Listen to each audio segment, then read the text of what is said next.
Hey guys, welcome back to my channel called Knowledge Central, where I share mostly the videos related to improving career or uh, motivational videos and a lot of book summaries and also videos related to data science through mostly my experiences and also my conversations with my other friends.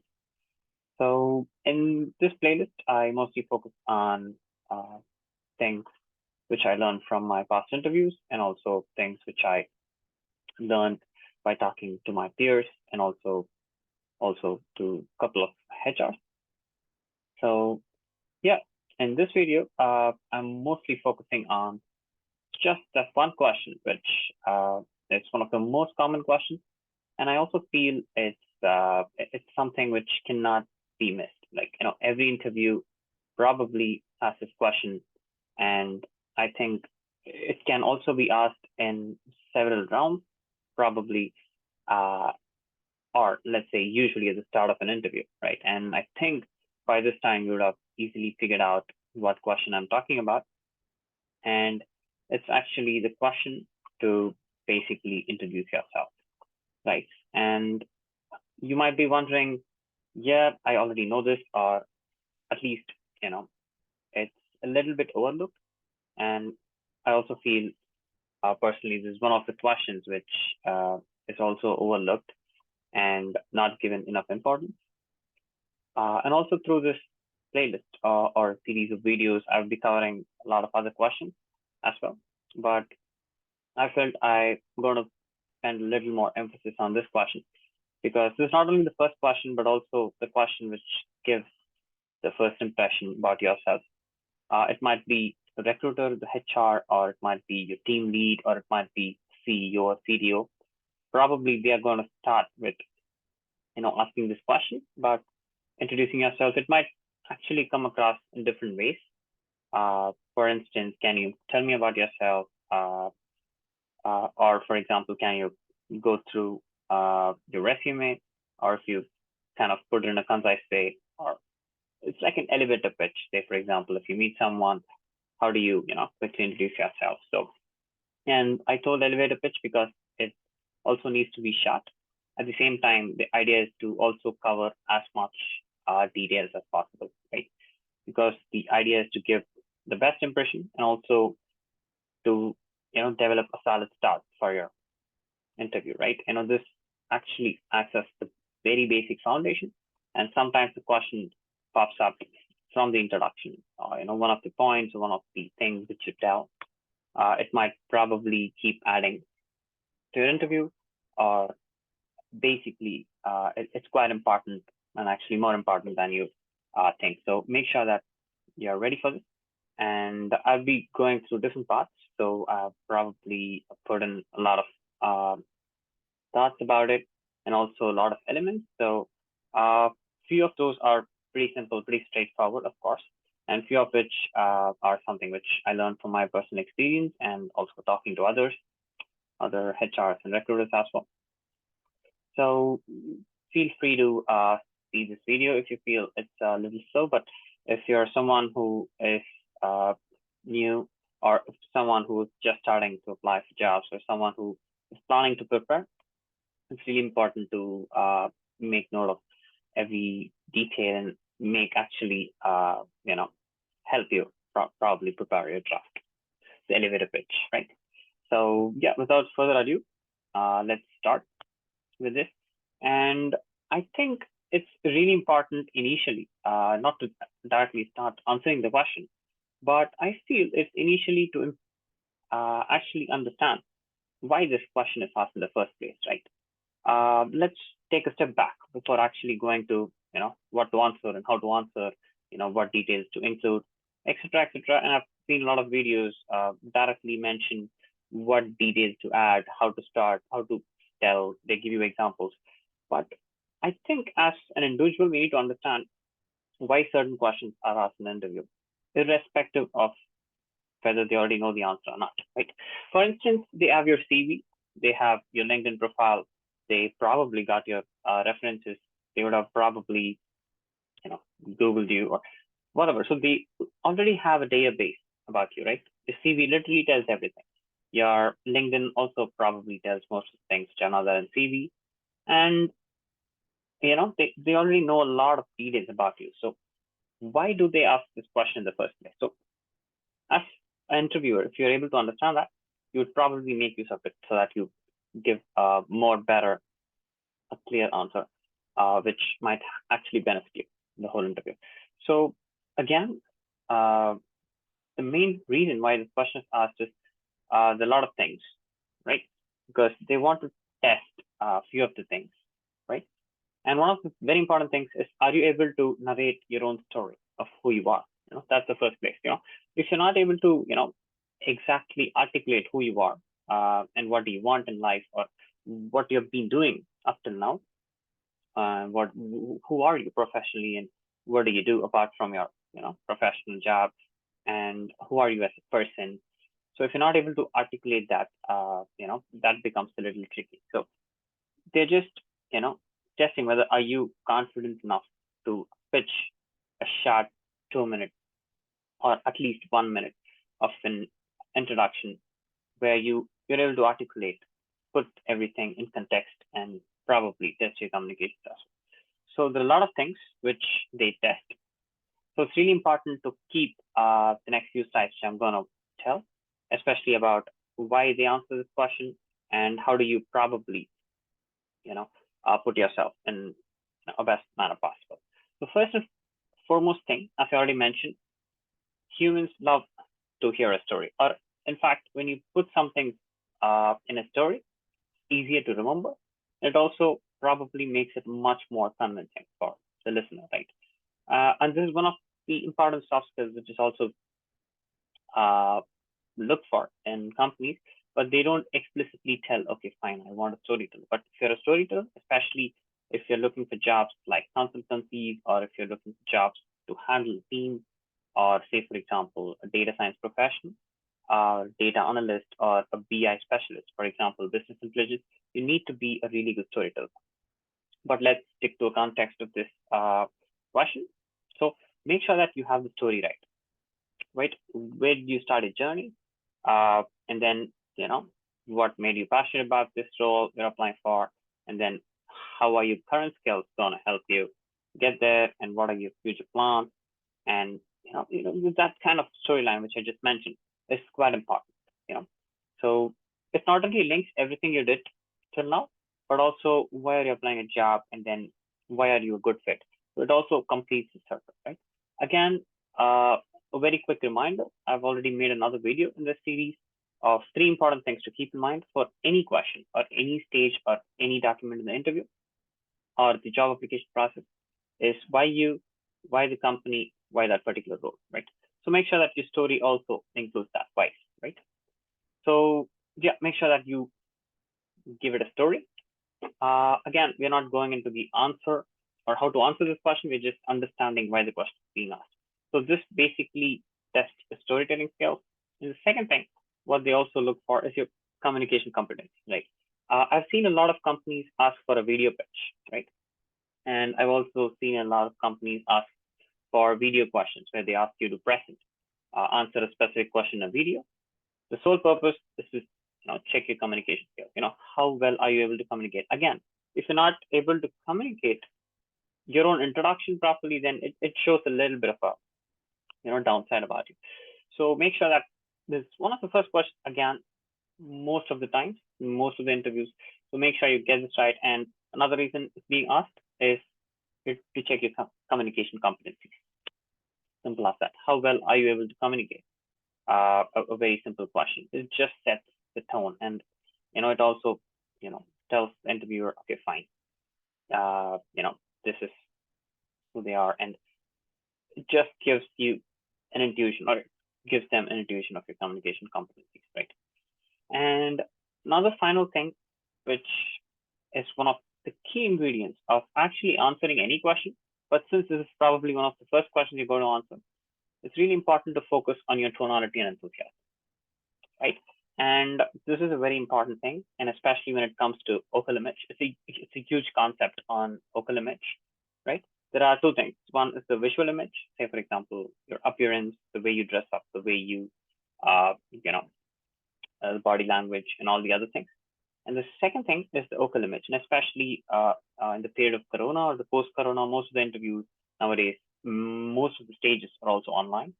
So your vocal image is something which is really important, actually more important than your visual image, right?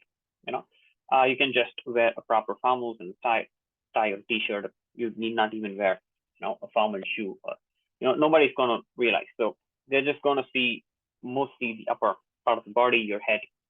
Make sure that your head is right. You're having good headphones, beard, etc. But the point here is to focus on your vocal image, right?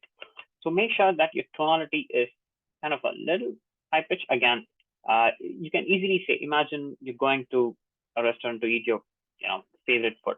Imagine how well you're going to explain if a friend asks, what does the hotel is good about, and can you just give an introduction about the hotel? Imagine you're a foodie and then you're going to one of the best hotels in the area. So imagine when you're explaining that, how enthusiastic are you? You're pretty enthusiastic, right? And your tonality is also, a little bit of a higher pitch, and of course it can't be, too high, too low. It can't be, in straight line. So make sure that you have the tonality and, and especially the enthusiasm, right? So make sure that you also, get these two right, because it shows, again, you're really passionate, you really like this job, you really like this interview, right? So when you're enthusiastic, you're usually happy in doing something. So which also makes you or the recruiter actually realize, or anybody taking the interview, that you are really into this company, into this role, right? So focus on the three things, make sure that you get the story right. And that's why they ask this question. So they want to test your storytelling skills, your competencies, your tonality and enthusiasm, first impression, right? So these are the four subtle things you should keep in mind.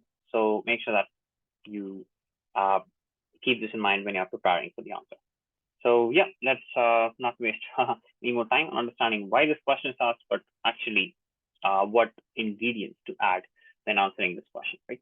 That is, I think, more straightforward, and there has already been a very well established set of answers. And this can, again, vary a little bit depending on the role you're applying and the company you're applying to. But I would recommend to start with very warm greeting, being grateful, because usually, they ask this question, you don't directly jump into saying, okay, fine, I'm doing this, I want to do this, that's why I applied.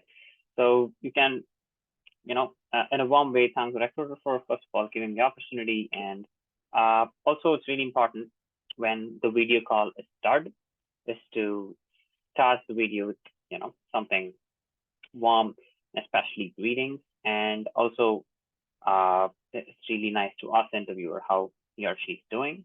And probably you'll be asked the same question back, even before you being asked about, the introduction.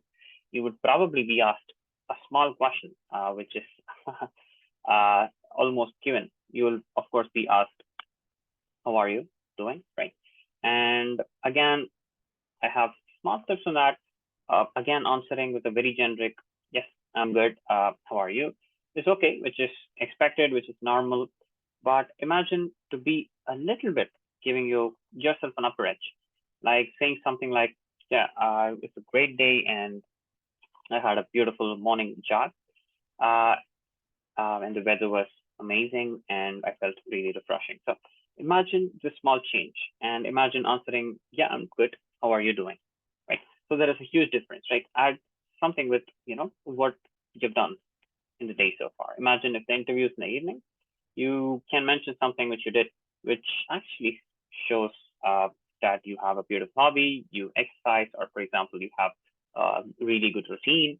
So again, bottom line, there is always, it's really important to be honest, and integrity is one of the high skills which I value, and also anybody is going to value, irrespective of where and what company you're applying to. Make sure that you are actually doing it and not just telling for the interview process. So it's something which you should always keep in mind. But you can always articulate, again, I told you, in a better way possible. Right? So make sure that you have warm greeting and be grateful for the opportunity. And the next thing they expect is a very quick, subtle personal detail. You can add your name, but again, it's a personal choice, but you can directly start with where you're from and include a small detail about that place. And you can then immediately go to your education, of course, because once you have done with your quick personal details, who are you, where you're from, and I would expect, or at least usually the recruiter expects, some professional expertise and experiences, like where you did your study, your bachelor's, your master's, or usually the latest study. And I would also highly recommend to add a point why you chose a particular path, especially if it's relevant, because always keep in mind again story and a proper connection to whatever you're saying would add a really good vibe to the answer you're saying, right? It also helps recruiters remember more. So make sure that you put it in a way of a story. So I would usually say I did masters and so because I was passionate and chill in learning, and I had some ideas which I want to implement, and then I did a couple of projects to explore more of my passion. So the storyline slowly starts like this, and once I connect all my professional expertise and experiences, I then go on to my top skills. And here I would probably stick to my hard skills. For example, of course, again, it's related to your job, and it is also answering the question, if you think about it, why you, right? Why you have to be recruited? Why you are the person, right? Compared to 100 other applicants. So this is one of the things which is going to set aside. Make sure again it's relevant to the job description. May not be 100%, but make sure that most of the answers you're saying are relevant to the job description, because you might have 100 skill sets here, right? Doesn't matter, but make sure that you pick up the top 10, which are more closer to the job and which actually gives you an upper edge to actually getting the job, right?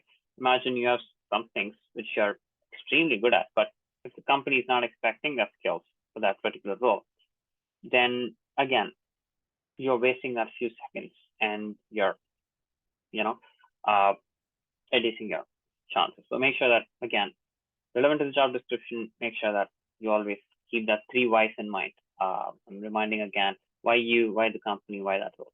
So make sure that your skill sets are relevant. Again, top skill sets, again, connected to a story. How did you learn that? How did that help you in your previous role, in the previous company, or how exactly does that make a change in the company? How did it add a value? If you're a fresh graduate, how did that skill help you in particular so-and-so project? How did you end up learning that skill? What are some best things in that particular skill, etc. So make sure that you had a subtle story, and then I would be jumping to little bit broader views on my personality and my soft skills. Say, for example, who you are as a person, general purpose. What is your personality type? Again, highlight your top personality skills, personality types relevant to a particular job. Imagine if it's a job oriented towards, being as a consultant. Again, one of the top personalities consultants should have is being more of an, say, for example, leadership skills, extrovert, or at least more towards an extroversion. You are more of a people's person. You try to understand everything, a bigger picture, starting from why you do certain things, understand the vision of a particular thing, and then try to, you know, get everything ready. So make sure that you address something who you are as a person. So a very quick recap, starting with a little bit of your personal touch, and then your professional and professional and career experiences and expertise, and then hard skills, and then you kind of close it up with higher level personality, who you are as a person, some of the soft skills, top two, three soft skills can also be some of his strengths, right? And again, after this, I would probably also include hobbies and core interests, because again, when you introduce about yourself, it's just not about your professional career, it's just not about your skills, what is the company going to get, but also it tells who you are as a person, right? And that's why the previous slide, which has the personality and the soft skill, is also quite important. Again, you can check the big five personality traits, one of the broadest personality a person can have. And of course, you can, touch it up with few soft skills. And how did that again affect sometimes your personal life worries? The person, for example, does it really add value, especially in a particular project, etc. And finally, also wrap it up with hobbies and core interests. And for example, I usually stick to something like cycling and exercising, which I really love. And I also love playing sports, a couple of sports I do twice a week. So make sure that it also shows that you have, say, for example, some things which you do apart from your job, and it also shows you have a routine. You, also, it also says that you do something, mindful. Again, it varies, right? There are millions of hobbies, but the idea is to choose the top hobbies which shows best side of you, or which kind of adds value. Again, every word, every second you do, everything you do in the interview, right? The idea is to make the best use of it, right? If you have 10 hobbies, choose the top three, which you feel might hit recruiter in a positive way. Simple as that, right? Because your first impression, again, little bit underrated, but quite important, as I already mentioned. So this gives a good wrap or a good circle. And at least if you know all these five things of a person, at least you can create a rough image who they are as a person, what are the top sorry. So what education did they do? What are the top skills, professional skills? What are their expertise? What are their personality? How they are as a person? A little bit of soft skills, and wrap it up with hobbies and core interests and things you're passionate about, right? Etc. etc. Of course, this is a very preliminary, basic level of answering. Of course, you can extend this answer, but again, I would probably also recommend to not keep it too long. That is, a max of 2 minutes itself is quite huge, and sometimes it's also difficult to pitch your introduction for more than 2 minutes. But I would really shorten it down to 1.5 minutes to two, but at the same time, not less than 1 minute. So make sure that you tell enough, at the same time, not too much, because again, the interview might sometimes be half an hour, and this might be a very introductory interview, and they might have other important questions to ask as well, right, related specifically to the job. So you need not take a lot of time that way. And second of all, if you want to extend your answer, you can include few things like your strengths, your weaknesses. Be really careful when answering the weaknesses, because it might have a really huge impact. We can definitely discuss in detail in another video about how to answer the weaknesses. Again, I'm not going to tell you what weaknesses, but it's really important the way you put it in, and the few important elements to take care when answering these questions. But again, some of the ways that you can extend this question's answer. And yeah, I think with that, you would come up with a really nice storyline and make sure that you have a really good connection with the storyline that you're putting in, especially connection to the job, the skills. And finally, a good concluding statement. What I mean by concluding statement is something like, after hobbies, I would probably stick to things like, I hope told enough about myself, but I would be super happy to explain more if in case if I missed something, or if in case you want me to elaborate on a few things, or I'll be happy to answer more questions about myself, like something like that. So it's a very, kind of a full stop in the pitch. So keep in mind the story, keep in mind the amount of time you're allocating to each and every broad sections which we discussed, 5 to 6 sections, and wrap it up with a strong line and a smile. It's a beautiful first impression. And if I hear something like this, I would definitely be impressed, and I think I would definitely impress someone else as well. So the idea is, give first best impression. That's it. But make sure that it's not just practice once or twice, but for each company you apply, there should be a separate introduction because each company you're applying are different, right? Each role you're applying might be similar, but skills, competencies, and job description might be different. So make sure, again, introduction questions are, tailor-made to a particular company, to a particular role. So make sure it's always tailor-made and practice it multiple times, right? So the idea is, again, practice, practice, practice, and practice makes you not perfect, of course. I say that you can never achieve perfection, but you can always be better, right? Better than who you were yesterday, better than who you are today.